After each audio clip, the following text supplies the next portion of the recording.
तमाम साथियों को मुझे यहाँ पर आने की दावत दी। मैं सिर्फ एक ही बात कहकर आप लोगों के सवाल सुनने तैयार हूँ।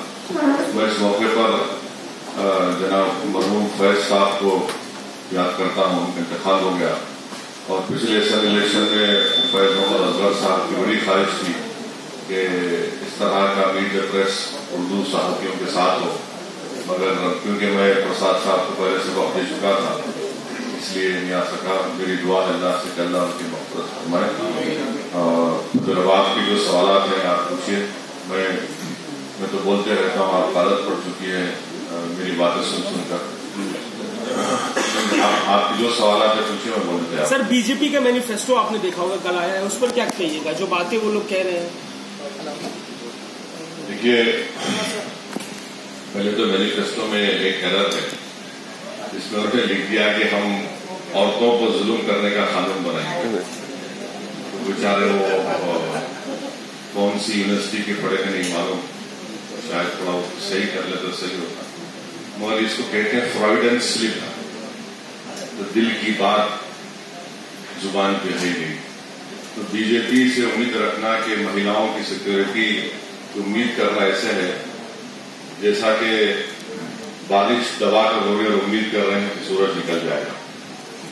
इस तरह से उसको मैं देखता हूं कि महिलाओं की सुरक्षा जो बीजेपी कहती है वो बिल्कुल गलत है। इसलिए गलत है कि इतने वाकयात हुए हैं इन्हीं के दौर में। मिसाल के तौर पर बदायूं का एक लड़का जेएनयू में पढ़ने जाता है, रात के अंधेरे में उसको एबीवीपी के लोग मारते हैं और उसके बाद से आज तक 2 साल 2.5 साल हो गए, नजीब नहीं मिलता। वैसे ही अगर आप देखेंगे ख़वातीन महिलाओं की सुरक्षा की बात, प्राइम मिनिस्टर के घर से 40 मिनट के फासले पर गुरुग्राम में गोडसी गांव में एक बच्ची की चीख और पुकार, उसकी बेबसी की आवाज से उसके घर में घुसकर लड़कों से मारा जा रहा है, उसके वालिद को, रिश्तेदारों को, और वो खुद उसकी चीख और पुकार, उसकी बेबसी बीजेपी के इस दावे को खोखला साबित करती है। ऐसी कई मिसालें मैं दे सकता हूं। दूसरी बात कि बीजेपी ने कहा कि हम कश्मीर के पंडितों को वापस लेकर जाएंगे। 5 साल में हम पूछना चाहते हैं मिस्टर मोदी से कि आपने कितने पंडितों को कश्मीर को आप लेकर गए? कश्मीर के सेपरेटिस्ट भी चाहते हैं कि पंडित वापस आए। वो मैं उनसे मुत्तफिक नहीं हूं, ना कभी उनसे राजी होऊंगा। आपने कितने पंडितों को वापस लेकर गए? बीजेपी कहती है कि हम 370 को बर्खास्त कर देंगे। 5 साल आपको मिले, 280 आपकी एमपी, 320 के ऊपर आपका एनडीए, कश्मीर में जम्मू में आपकी सरकार युवा के साथ। कब तक ये लोग हिंदुस्तान के अवाम को धोखा देते रहेंगे 370 के नाम पर? 335 एक ही बात है। सुप्रीम कोर्ट में बीजेपी सरकार जाकर कहती है, सुप्रीम कोर्ट से कहती है कि अभी इस पर हियरिंग मत करिए, हालात सही नहीं है। इलेक्शन आ गया तो हालात सही हो गए। 370 नहीं निकाला जा सकता। ये हमारे हिंदुस्तान का जब संविधान बना, हमारे बुजुर्गों ने, जिनके पास नरेंद्र मोदी से ज्यादा विजडम था, जिसमें ना सिर्फ पंडित नेहरू बल्कि बाबा साहब भीमराव अम्बेडकर और खुद बीजेपी के आइडियोलॉग श्यामा प्रसाद मुखर्जी कैबिनेट में थे, सरदार पटेल जिसका इतना बड़ा स्टैचू बनाया, वो सब राजी हुए। इसलिए 370 कॉन्स्टिट्यूशन का हिस्सा बना और वो एक ब्रिज है। 35A को आप निकालने की बात नहीं कर सकते। उनके खुद बीजेपी का एक विधायक जम्मू का इसके खिलाफ तहरीक चला रहा है कि 35A को मत निकालिए। तो ये सिर्फ इलेक्शन जब आता है धोखा देने की सियासत करते हैं, झूठ बोलते हैं। चौथी बात कि हम यूनिफॉर्म सिविल कोड लेकर आएंगे। लॉ कमीशन ने कह दिया कि यूनिफॉर्म सिविल कोड नहीं लाया जा सकता। क्योंकि यही सरकार ने लॉ कमीशन से कहा कि आप हमको बताइए। लॉ कमीशन की रिपोर्ट आ गई कि हम यूनिफॉर्म सिविल कोड हिंदुस्तान में नहीं लागू कर सकते, आप 370 को भी हाथ नहीं लगा सकते, इसलिए कि हमने कॉन्स्टिट्यूशन में 370A 370G के तहत नागालैंड और मिजोरम को स्पेशल राइट्स दिए। खुद अगर आप नागा फ्रेमवर्क ऑफ एग्रीमेंट पढ़ेंगे, उसमें इस सरकार ने उस पर साइन किया कि शेयर सॉवरेनिटी, क्या आप सॉवरेनिटी शेयर कर सकते? कहां गया इनका नेशनलिज्म जब नागा फ्रेमवर्क आप साइन करके कह रहे हैं कि शेयर सॉवरेनिटी, और आप 370 को निकालने की बात करते हैं? किसको बेवकूफ बना रहे हैं?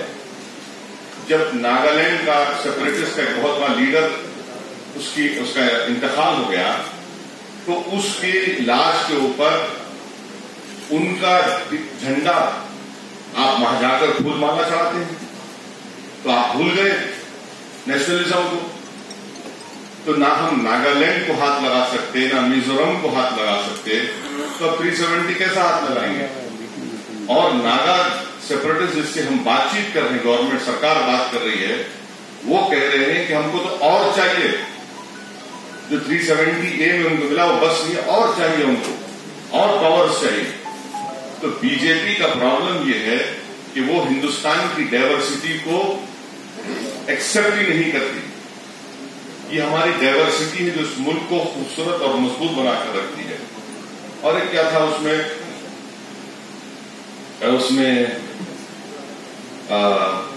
सर रोजगारों पर बात हो रही थी, रोजगारों पर बात, रोजगार का तो जिक्र ही नहीं है, टाइम हो गया वो राम मंदिर, रोजगार का तो राम मंदिर। आप कॉन्स्टिट्यूशनल तरीका, क्या कॉन्स्टिट्यूशनल तरीका है?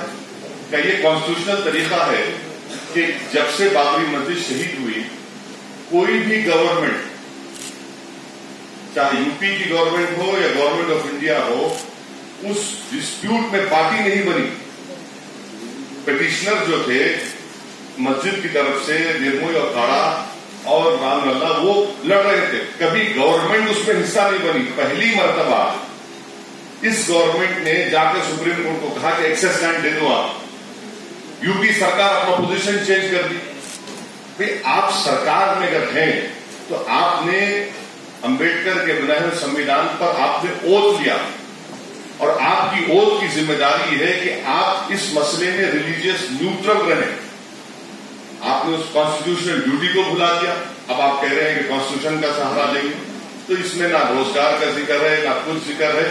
ये सिर्फ एक डॉक्यूमेंट निकाला गया है, इसका हिंदुस्तान में कहीं पर भी कुछ असर नहीं है। हाँ, यूनिफॉर्म सिविल कोड के बारे में देखिए, यूनिफॉर्म सिविल कोड हिंदुस्तान में कभी लागू ही नहीं हो सकता। क्यों नहीं हो सकता? इसलिए कि हमारे हिंदू भाइयों में दया भागा और मिताक्षा स्कूल ऑफ थॉट है, दोनों अलग अलग हैं। आप क्या उसको रिकंसाइल करेंगे? और फिर ये कौन सी यूनिफॉर्म सिविल कोड की बात मोदी कर रहे हैं कि हिंदू अनडिवाइडेड फैमिली में टैक्स रिबेट खाली हिंदूज को मिलेंगे, नॉन हिंदूज को नहीं मिलेंगे?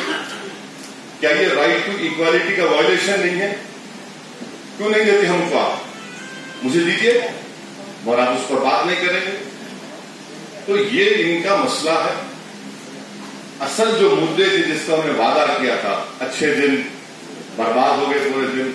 2 करोड़ नौकरियां जाकर 5 लाख नौकरी भी नहीं दे पा रहे लोग, वो भी झूठ साबित हुआ इनका। फिर नोटबंदी का जिक्र ही नहीं करते। मोदी अपनी स्पीच में कहीं पर भी नहीं कह रहे कि मैंने नोटबंदी की, क्योंकि उनको मालूम उससे तमाम ज्यादातर गरीब किसान बर्बाद हो गए। तो ये सिर्फ एक मेकअप आर्टिस्ट की तरह से करते हैं ना, वो एक पेपर दे दिए। 12% रिजर्वेशन के लिए आपने तो बिल लगाया केसीआर साहब के साथ मिलकर, वो बिल को रोक दिया था। तो उसको आगे लेके जाने के लिए आप क्या करना चाहते हैं? आप एक ही है जो मुस्लिम माइनॉरिटीज के बारे में बात करने वाले, आप एक ही इंसान है, तो आप इसको आगे कैसे लेके जाएंगे? तेलंगाना गवर्नमेंट ने असेंबली में यूनानिमस रेजोल्यूशन पास किया। उस रेजोल्यूशन को पास करके गवर्नमेंट ऑफ इंडिया के पास भिजाया। ये मोदी सरकार की इंटेलेक्चुअल डिसऑनेस्टी है कि बजाय एक स्टेट असेंबली के रेजोल्यूशन को रेस्पेक्ट देके उसको रिजेक्ट कर दिए, और साथ में उन्होंने इकोनॉमिक ग्राउंड्स के ऊपर रिजर्वेशन दे रहे हैं, जो कॉन्स्टिट्यूशनल स्कीम ऑफ थिंग्स के कंप्लीटली खिलाफ है। ये तौहीन है बाबा साहब अम्बेडकर की कि आप इकोनॉमिक ग्राउंड्स पर रिजर्वेशन देना चाह रहे हैं, क्योंकि केस लॉ है सुप्रीम कोर्ट का, कॉन्स्टिट्यूशन ये बोलता है कि सोशली एजुकेशनली बैकवर्ड को मिल सकता, तो ये कॉन्स्टिट्यूशनल अमेंडमेंट अनकॉन्स्टिट्यूशनल है। और मुझे उम्मीद है कि सुप्रीम कोर्ट इस पर रिजेक्ट करेगा, एक स्टे लगाएगा। 12% का इंशाअल्लाह ताला नई गवर्नमेंट जब बनेगी, non Congress non BJP government, वो स्ट्रगल जारी रहेगी उसको हासिल करने के लिए, इसलिए कि 12% रिजर्वेशन रिलीजियस ग्राउंड्स पर नहीं है, बल्कि उसका एक इंपेरिकल डेटा है सोशल एजुकेशनल बैकवर्डनेस का। सुधीर कमेटी की रिपोर्ट में, सुधीर कमेटी की रिपोर्ट बता रही है कि तेलंगाना में नॉट 100% बट 83% लोग जो है वो सोशली एजुकेशनली बैकवर्ड है। उसका डेटा दिए, हेल्थ इंडिकेटर्स दिए, दूसरे तमाम इंडिकेटर्स उसमें है। उस रिपोर्ट की बुनियाद पर हम कह रहे कि आप हमको दीजिए।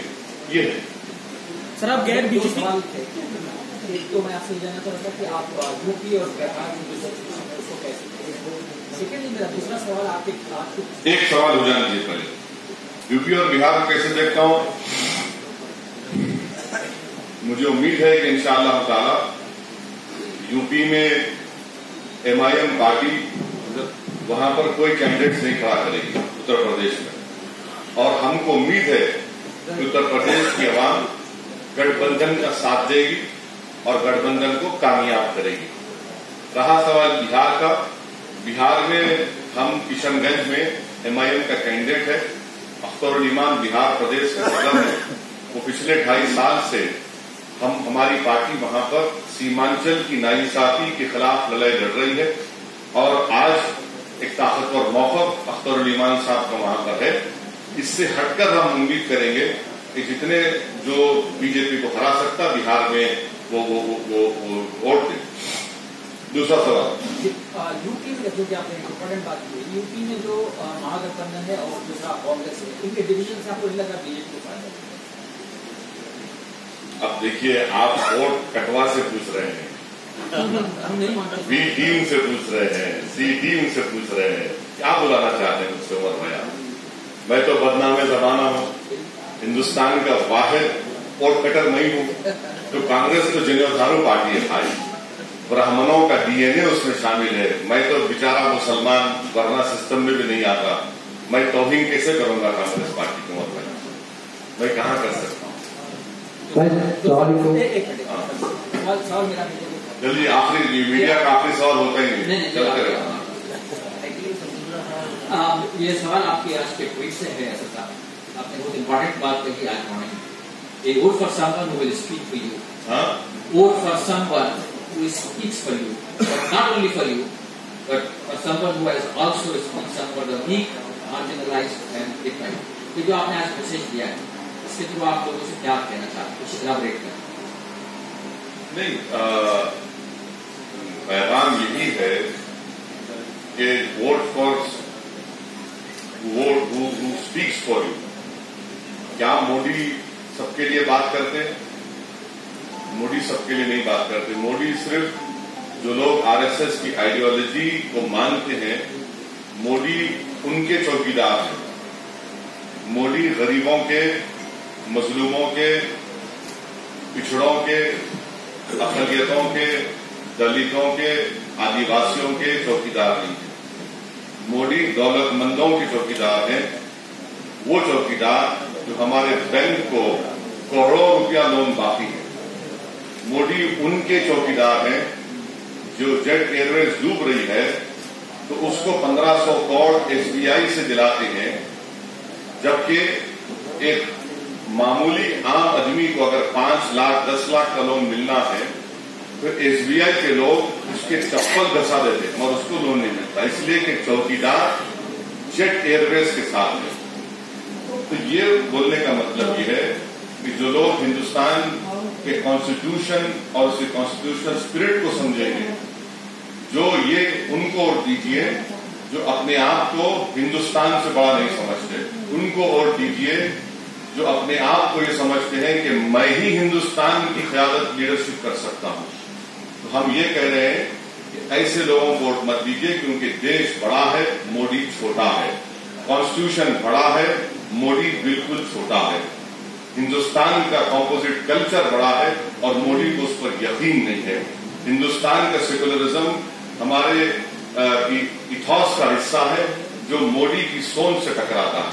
तो इसलिए हम वही कह रहे हैं कि ऐसे लोगों का वोट दीजिए जो कॉन्स्टिट्यूशन और उसकी स्पिरिट को समझेंगे, और कहीं ऐसा ना हो कि दोबारा आप और हम अपनी जिंदगी में ऐसे नजारे देखें, तकलीफ दे नजारे, कि जो जजेस अदलिया अदालत की ऊंची कुर्सी पर बैठकर मजलूमों से इंसाफ करते हैं, उनको अपनी ऊंची कुर्सी से उतरकर आप मीडिया के सामने आकर देश के सामने बताना पड़ा कि हम बेबस हैं, जमहूरियत को बचाओ। इससे हमको पैगाम देना चाहिए, और हम ये नहीं चाहते वैसे एक हिंदुस्तानी के कि दोबारा मैं अपनी जिंदगी में सुप्रीम कोर्ट के जजेस को इस तरह बेबस दे। एक सवाल इधर से। सर साहब, चौथी बार आप चुनाव लड़ रहे हैं पार्लियामेंट का हैदराबाद से, लेकिन आप जो ओपोनेंट्स है कैंडिडेट, उनके बारे में कब और जो नेशनल लीडर्स है या तो पीएम या फिर उनकी ज्यादा बात कर रहे हैं, और जो लैंग्वेज आप यूज कर रहे हैं, हाल ही में आपने कहा था हाईकोर्ट कि मैं बहुत चिचोरा हूँ, गहलोत को बोलो, ऐसे बातें करने की जरूरत है क्या? नहीं, मैं चिचोरा हूँ, मैं कहाँ कह रहा हूँ मैं चौकीदार हूँ, मैं चिचोरा हूँ। और मैं यकीनन बोलूंगा, हैदराबाद में हम ज्यादा अगर होशियारी की बात करा, कोई अक्लमंदी की बात नहीं करता है, कोई उड़नछू बात करता है, कोई बकवास करता है, कोई झूठ बोलता है, कोई संविधान के खिलाफ बात करता है, और अगर कोई ये कहता है कि भारत देश से बड़ा मैं हूं, तो हैदराबाद का हर बच्चा बोलेगा बैगन को बोलो।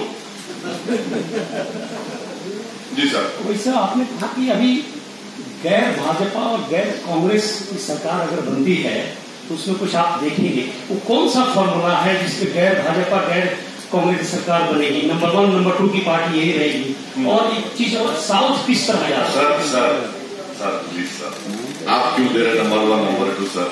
ये तो देश की जनता तय करेगी ना सर, ये तो देश की जनता। सर देखिए, सर्वे आए हैं उसमें यही बातें कही गई। सर मेरी बात तो सुनिए जरा, क्यों नंबर 1 दे रहे आप बीजेपी को, क्यों नंबर 2 दे रहे कांग्रेस को? ये तो देश तय करेगा ना सर, अभी तो रिजल्ट नहीं आए। प्रॉब्लम ये है दिल्ली बेस्ड जिम्मेदारों का कि उनको इन दो पार्टियों से आगे नजर ही नहीं आता। आसमान के आगे सितारे बहुत हैं सर, यही दो नहीं है सर। इस देश की आवाम तय करेगी 23 मई के दिन, और इंशाअल्लाह हमें पूरा यकीन है, हम दुआ कर रहे हैं, हमारी उम्मीद है कि एक non Congress non BJP government इंशाअल्लाह शक्ल इख्तियार करेगी। ये जरूरी नहीं है कि यही दो लोग काबिल हैं, इनसे ज्यादा काबिलियत दूसरे रीजनल लीडर्स में भी है, जिसमें हमारे चीफ मिनिस्टर भी शामिल है। मैं नहीं कह रहा हूं कि बनेंगे, बल्कि काबिलियत की अगर आप बात करेंगे, विजन की बात करेंगे, अगर आप फेडरलिज्म की सही मानों में बात करेंगे, तो इनमें काबिलियत है। अब 23 मई को जरूर आप देखेंगे इंशाअल्लाह ताला एक non Congress non BJP government शक्ल इख्तियार करेगी, मगर एंड ऑफ द डे ये देश की जनता को तय करना है, ना मैं तय करेगा ना आप तय करेंगे। Sir, non Congress non BJP government की आप बात कर रहे हैं, टीआरएस को यहाँ हम सपोर्ट कर रहे हैं और वाईएसआरसीपी को आप आंध्रा में सपोर्ट कर रहे हैं, और बीजेपी के कुछ नेता भी ये बात कह रहे हैं और सुगबुगाहट भी है कि इलेक्शन के बाद ये दोनों पार्टियां बीजेपी के साथ जा सकती हैं। आप इस बारे में बिल्कुल श्योर है कि नहीं जाएगी, और अगर ऐसी कोई स्थिति बने? मैं जो है मोदी की तरह कोई टॉनिक नहीं पीता हूँ, समझे ना? टॉनिक, मैं टॉनिक नहीं पीता हूँ, मैं टॉनिक पीकर ये बात नहीं कर रहा हूँ, मैं देखकर बात कर रहा हूँ। मैं देखकर महसूस करके बता रहा हूँ कि यकीनन तेलंगाना में 17-0 का रिजल्ट होगा इंशाअल्लाह। आंध्रा में जगन मोहन रेड्डी को कम से कम 20 से 21 एमपी आएंगे और 130 के करीब एमएलए आएंगे। तो ये एक बहुत बड़ा फॉर्मेडेबल ब्लॉक होगा। और आंध्र प्रदेश का सबसे बड़ा मसला है स्पेशल कैटेगरी स्टेटस, जिसका जगन मोहन रेड्डी ने कहा है, हम भी उसकी तारीफ करेंगे कि उनको स्पेशल कैटेगरी स्टेटस मिले। और नॉन कांग्रेस नॉन बीजेपी सरकार बनने से ही आंध्र प्रदेश को स्पेशल कैटेगरी स्टेटस मिलेगा, क्योंकि टीडीपी चंद्रबाबू नायडू बीजेपी के साथ दूसरी मर्तबा गए हैं और 3.5 साल हनीमून मनाए, खूब केक और मलाई खाए, उसके बाद जब पेट भर गया और पेट हजम नहीं कर रहा था तो उन्होंने टाटा कर दिया। तो आंध्र प्रदेश की अवाम देख चुकी है कि नेशनल पार्टीज रीजनल और स्टेट्स को उनको इख्तियार देना नहीं चाहती। देखिए, जब हमारी मुल्क को आजादी मिली उस वक्त ये सोच थी कि सेंटर मजबूत होगा और स्टेट कमजोर होंगे। अब ऐसा नहीं है, अब स्टेट्स को मजबूत करना है। इसलिए जो हमारे कंकरेंट लिस्ट में जो स्टेट के सब्जेक्ट्स हैं वो स्टेट लिस्ट में आने चाहिए। क्यों कोई दिल्ली में बैठकर बाबू तय करेगा कि हैदराबाद के ओल्ड सिटी में मुझे कितने स्कूल्स मिलने चाहिए, ये इनको क्या मालूम? तो ये असर लड़ेगा। और ये सवाल 15 साल से आप जिस शिद्दत से पार्लियामेंट में और तकारीर में जो शिद्दत से जो है मसाइल को उठाते जाते हैं, उनके साथ जो सारी दुनिया ने देखा, खासतौर से मुस्लिम माइनॉरिटी ने देखा, 70 साल से जो वक्फ प्रॉपर्टी को हुकूमतों ने लूटा गया है, जिस तरीके से बर्बादी की गई है, उस शिद्दत से वक्फ प्रॉपर्टी को मसाइल ऐसा मैं समझता हूँ तो उठाया दे गया। हम उम्मीद करेंगे कि आंसर मिले आपसे। बिल्कुल आप स्टेट की बात कर रहे हैं। मैं आपसे रिक्वेस्ट करूंगा कि स्टेट में अकबरुद्दीन ओवैसी साहब ने हर असेंबली के सेशन में मसाइल उठाया और उन्हीं के ही नुमाइंदगी पर स्टेट वक्फ बोर्ड ऑफिस के रिकॉर्ड्स को कई महीनों तक सीज करके बाकायदा उसकी चेकिंग की गई, उसका एक सिस्टमेटिक तरीके से बनाया गया। और जहां तक मेरा सवाल है, मैं आपसे रिक्वेस्ट करूंगा कि हमारे जो मैं ministry of social justice and development की स्टैंडिंग कमेटी का मेंबर हूं, उसकी रिपोर्ट नेट पर अवेलेबल है, आप जरूर उसका मुताला करिए। तो आपको शायद और भी मालूम हो जाएगा कि मेरा क्या उसमें कॉन्ट्रीब्यूशन रहा। मेरा सवाल ये है कि अच्छा, मादी में भी इलाकाई जमातें थर्ड फ्रंट के नाम से सामने आई, हुकूमतें बनाई, लेकिन मुस्तकम नहीं रही। इस बार फेडरल फ्रंट कितना मुस्तकम रहेगी? दूसरा सवाल, एक मिनट, पहला सवाल देख लीजिए। 2004 में कोalition गवर्नमेंट थी, यूपीए 1, यूपीए 2 भी कोalition, ये एनडीए भी कोalition है। 280 में जीते तो कम से कम 15-16 पार्टियां इनके साथ हैं। तो मोदी जो बोलते महामिलावट सब बेकार बातें हैं, ये सब मिलके हैं। इंशाल्लाह आपके बाद जो सरकार बनेगी वो ऑर्गेनिक बनेगी। दूसरा सवाल ये है कि मजलिस के दबदबे पर टीआरएस का गलबा देखा जा रहा है, कहाँ तक क्या आप सही मानते हैं? नहीं, ये जो मौजूदा है आपकी सोच है। न किसी का गलबा है, न किसी का दबदबा है। ये एक बराबरी का रिश्ता है और इसलिए ही हम तायद कर रहे हैं कि हम नहीं चाहते कि हिंदुस्तान में दोबारा ऐसी सरकार बने